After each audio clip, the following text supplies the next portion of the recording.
Welcome back here to Adelante Chicago. Thousands of residents in Little Village are one step closer to being reimbursed for a failed smokestack implosion that left much of the neighborhood covered in dust. You may remember this. It happened back in 2020. The redevelopment company in charge of the job has agreed to a multi-million-dollar class action settlement.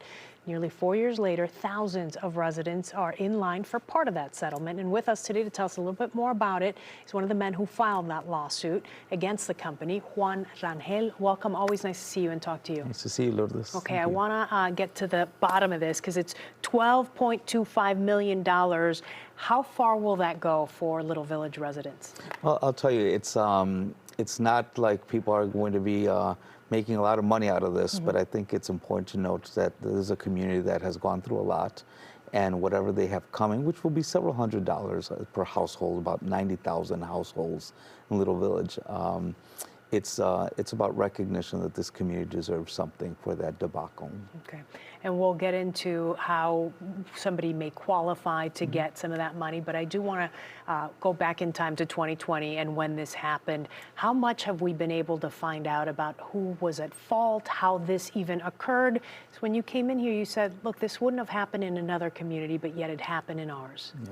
Well, I remember that day, and more, I remember a few days later, that the city had a press conference right outside and literally this is about half a block from my house at the time. The city had a press conference, and I just remember watching this on TV and thinking that everyone had this smug attitude, and I just thought my community is not going to do well with this. And unless someone steps up and does something to counter it, everyone's going to forget about this as if nothing bad happened here. And that was the point of the lawsuit. But more importantly, I think that if, as I said earlier, if this had been any other neighborhood, a more affluent neighborhood, I'm sure the city and the developer would have taken any precaution to ensure that this did not occur. And we're looking at the video of when this happened. It was captured on tape, and it left a cloud of dust throughout entire blocks in Little Village. You said your house was one of them. Talk to me about the damage that people had to deal with as a result of this. Well, if you remember, this was almost at the beginning of COVID. And Little Village was certainly all over the news because COVID had hit hard in this community. It's a predominantly Mexican immigrant working class community. These are folks that weren't able to work from home, right? They were working from factories and warehouses. And so getting hit by COVID first, and then this happens, it's almost as the world is just coming down on them.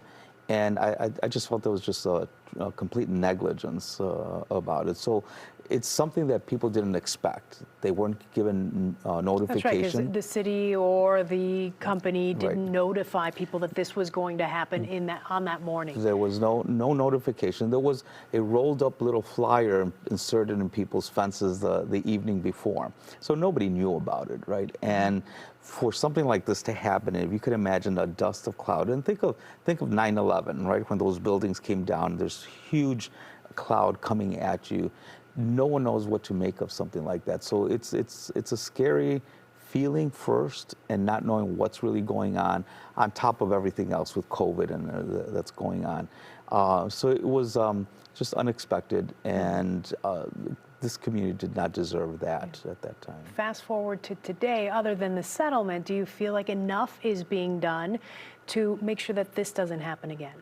I'm not sure. I'll tell you, I think it was very frustrating over the years with the previous administration of not disclosing the Inspector General's report, just to try to get a handle on what exactly happened so it doesn't happen again. That took a long time to try to get.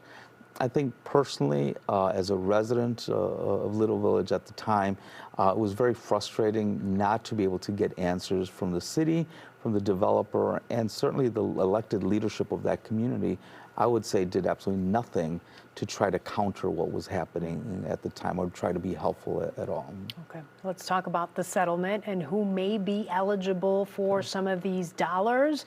You said about 90,000 homes, so in essence, everybody who lives in the Little Village community. Yeah, pretty much. They either live in the neighborhood at the time or owned a building if there was any kind of damage to their building. But we're counting about 90,000 households that would qualify. There is a prerequisite. They need to file a claim. At this point, residents should have received a postcard where they have to file a very simple little card. They have to check the box, either they live there or they owned a property there, and mail it back. That's important because then they won't qualify unless they fill out the claim. And it's hard because we get a lot of junk mail, right? And people are not going to know, is this real or is this not? We're going to be partnering some of the neighborhood organizations, the churches, to get word out. There's a deadline by which they have to file by March 26th. So it's important, and certainly shows like yours today helps in getting word out that this is important. Fill in the postcard, mail it back, and you will be getting a nice settlement from this debacle. Yeah, and it all depends on how many houses or how many homes actually file their claim to determine how much money people will get. Okay, there is information on a website. If you're looking to get more of it, littlevillagesmokestack.com. Otherwise, they can call you, they can call the local alderman to get more information on how to apply. We appreciate your time. Thank you. Thank you very much, Liz. And good luck to you.